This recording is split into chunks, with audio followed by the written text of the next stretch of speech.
Hello again, Mech Warriors. Welcome back to another episode of Mech Tactical, brought to you by Throttle Geek. So we have the launch of the Vindicator.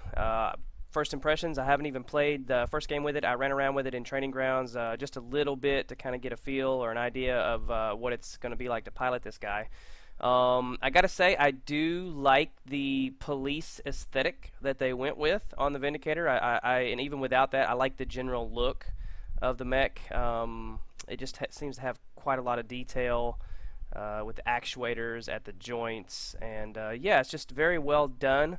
You know, MWO has a great art team, and I think they did a great job with the Vindicator.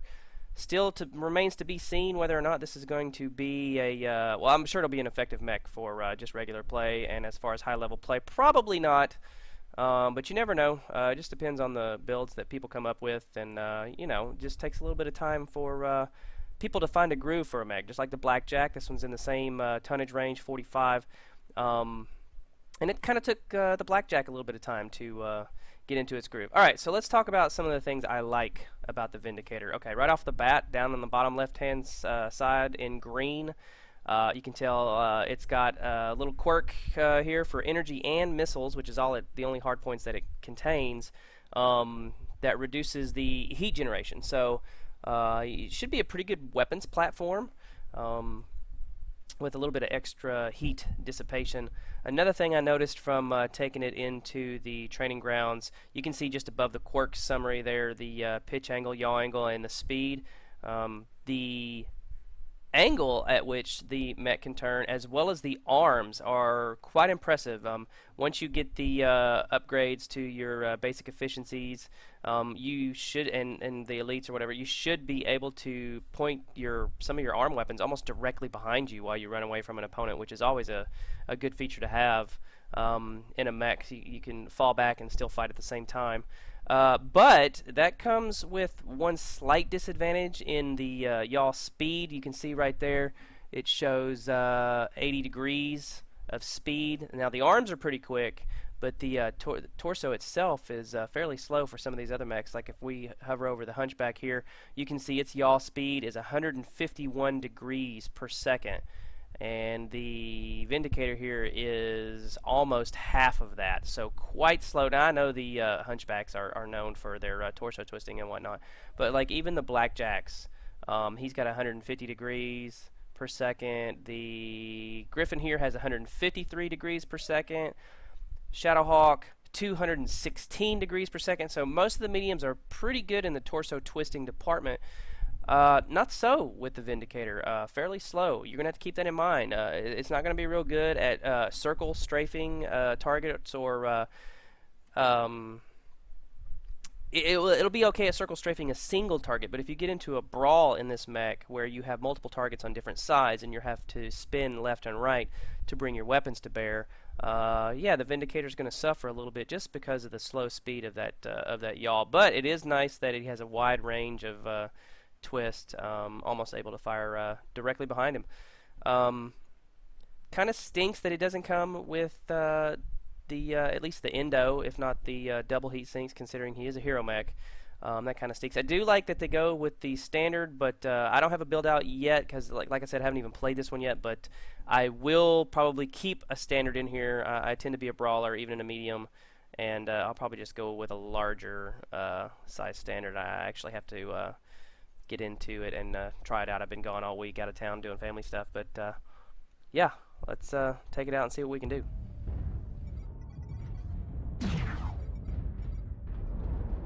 New target acquired.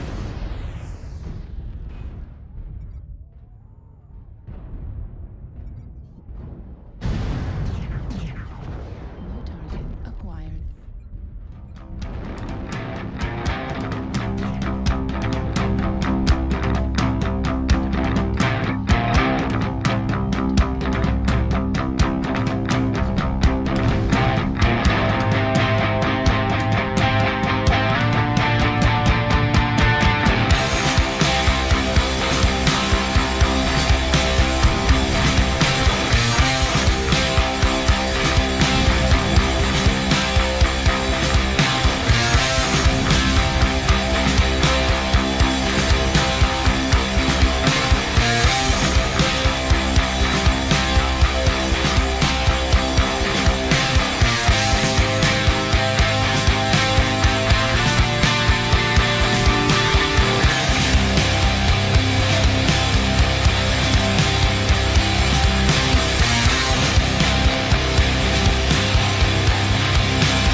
Okay, guys, that was a good game. I always like bringing it to the clans, especially solo against more than one opponent, and doing pretty well. I thought that went fairly well for even though we lost the game, but I really enjoyed that battle right there with the use of jump jets, throwing their aim off, and just with the standard and throwing their aim off, able to stay in the fight a lot longer than they expect. And of course, you could see them. That's a hot map, and they were overheating. I overheated the one time, but it helped me to survive that they were overheating. This is the initial build that I came up with for the Vindicator. I am sure it's not going to be the last build. I will continue to tweak it. A couple things to note here.